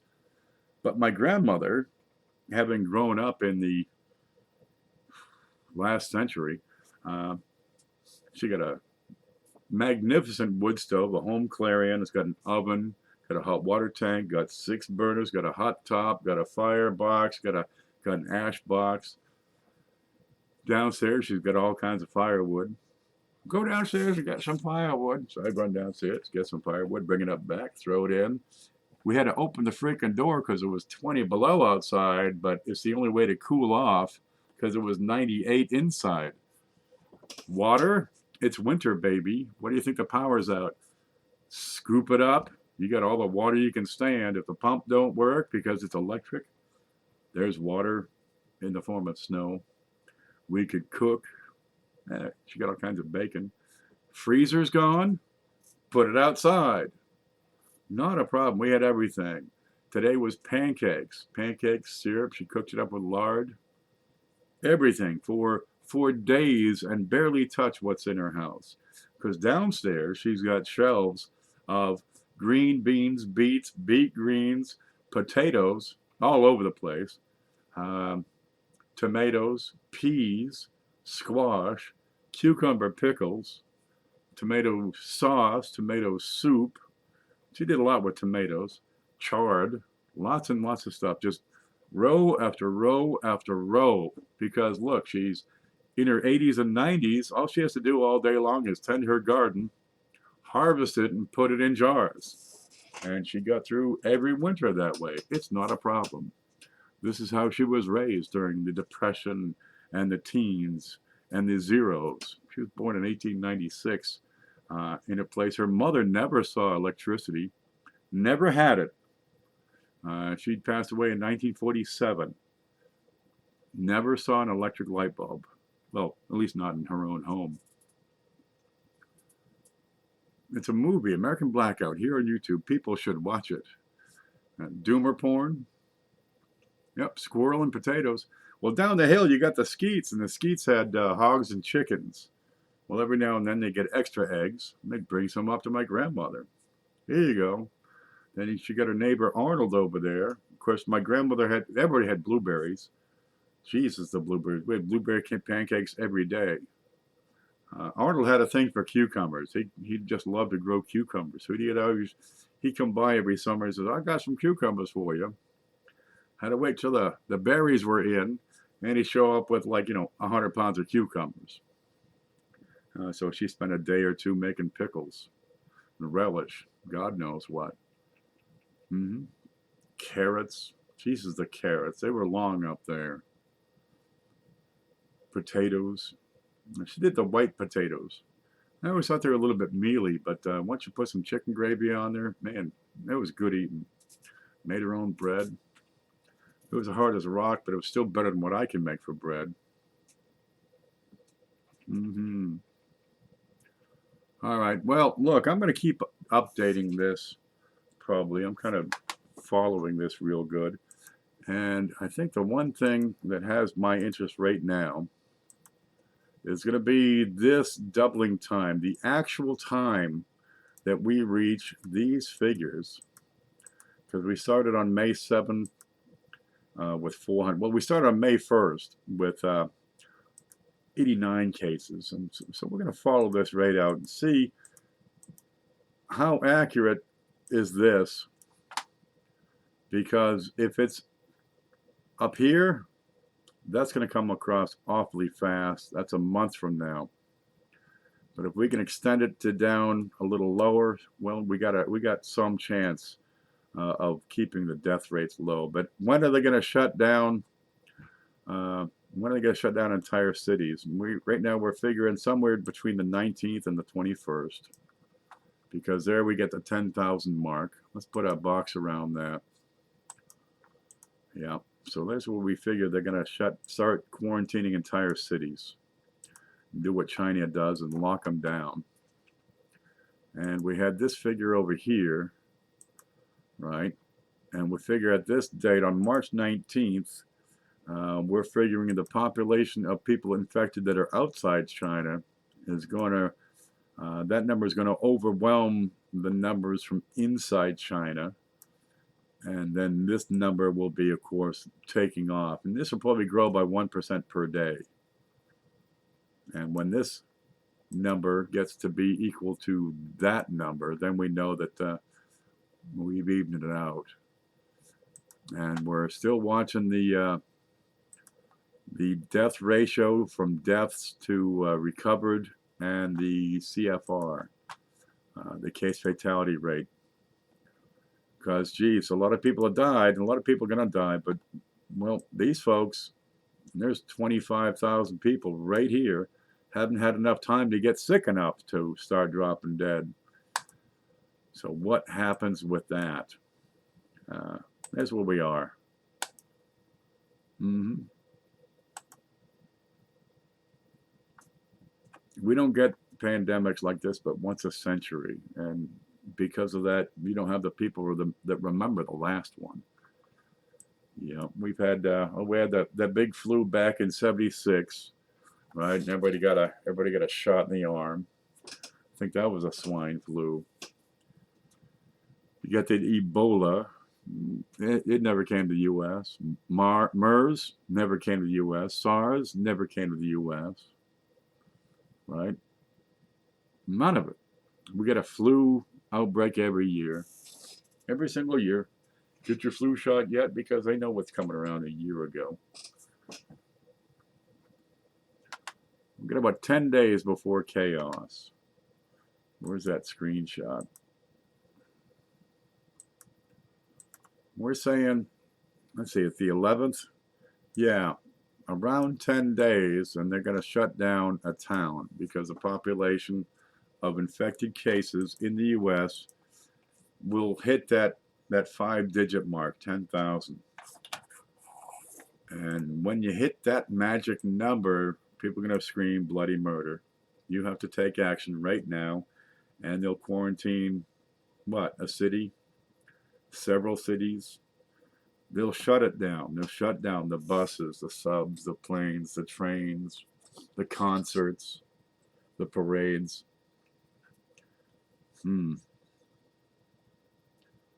Somewhere around there. And I also want to see what this time is, what the time is between each of these steps, so we can see if we're up here or if we're moving a little further down. Are we making any progress in slowing down this thing and getting that doubling time from 3 days to 4 days to 5 days to 6, and hopefully slower after that.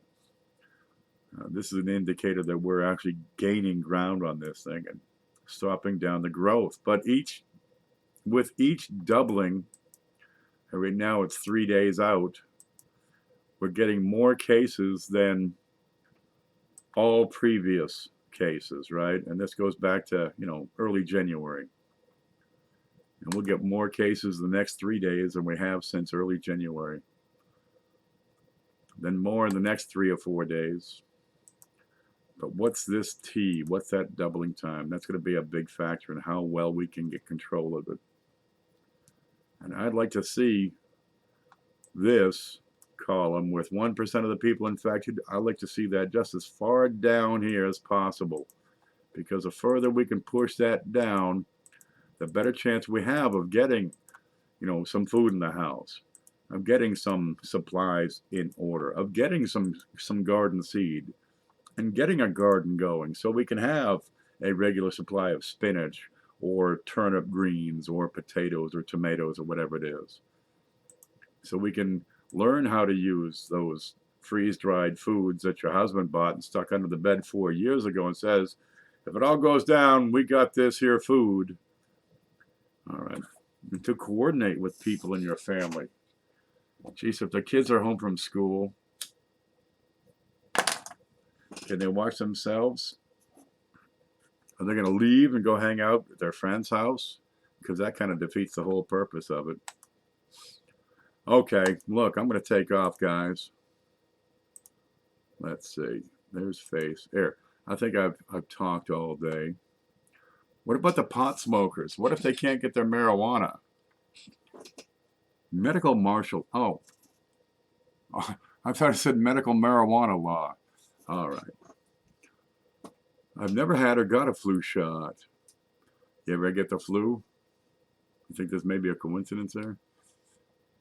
Rock and Root says, we've been preparing for something like this to happen for a while. We've been ready for about 4 years. All right. I got involved in the oil information,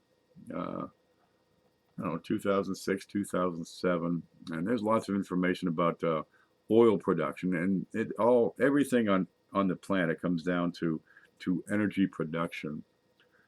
Well, we have a finite amount of oil on the planet, so eventually you would see a maximum rate of production, after which it would go into perpetual decline. And since economies are dependent on energy in order to grow, you must, this is a rule, you must have an increasing energy supply. Well, if oil production goes into terminal decline, these debt-based economies cannot support themselves. Something has to give.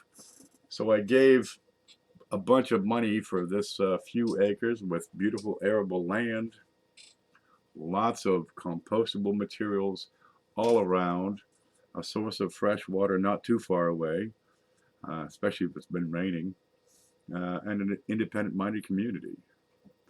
To me, that seemed like a good answer. Kind of handy. You ain't had the flu in 15 years. Sorry, man. It's probably the jalapenos. Man, that'll burn the flu out of you. Yup. The place has a lot of advantages, not too many disadvantages. I kind of like that. It is nice to have the peace and quiet out here. Grows wild in my just go get the nature grown.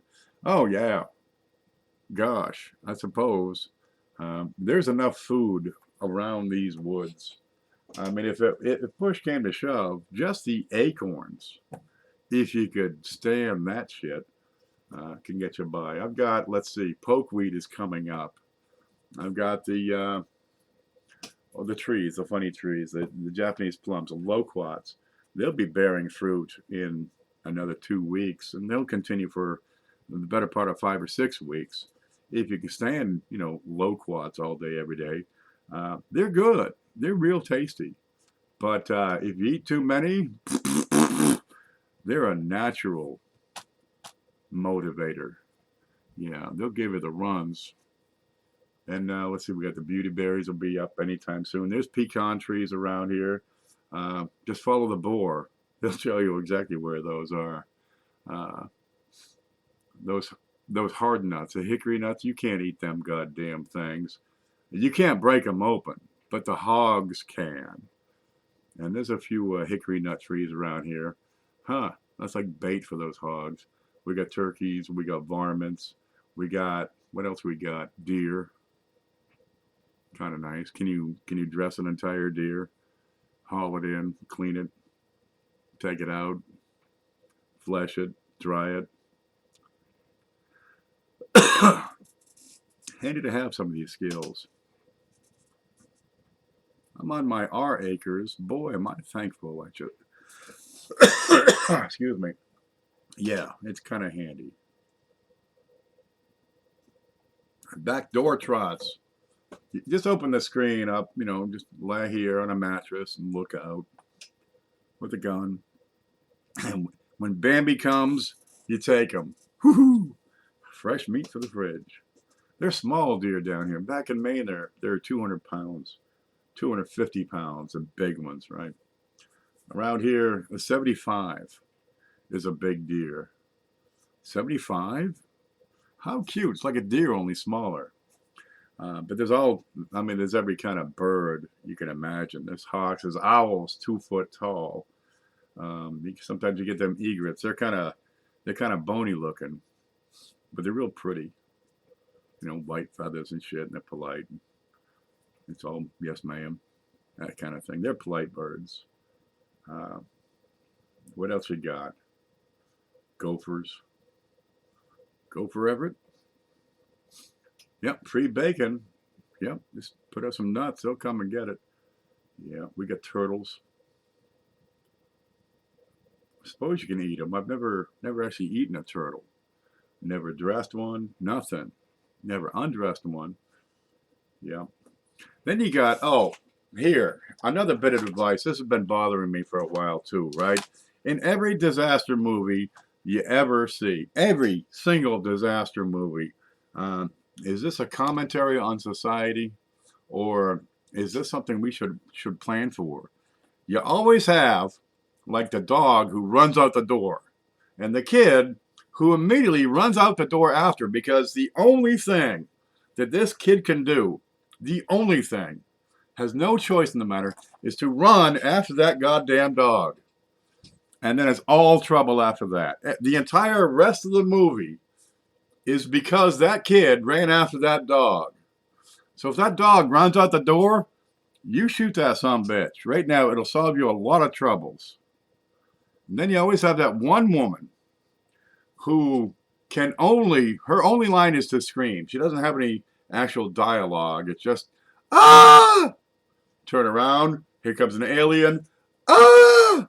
And she's entirely dependent on every other character in the movie for all of her needs, right? If any other character dies, she will die because she's dependent on all of them. So if that woman is in your life, let her chase the dog and shut the door behind him. And that should solve a lot of troubles.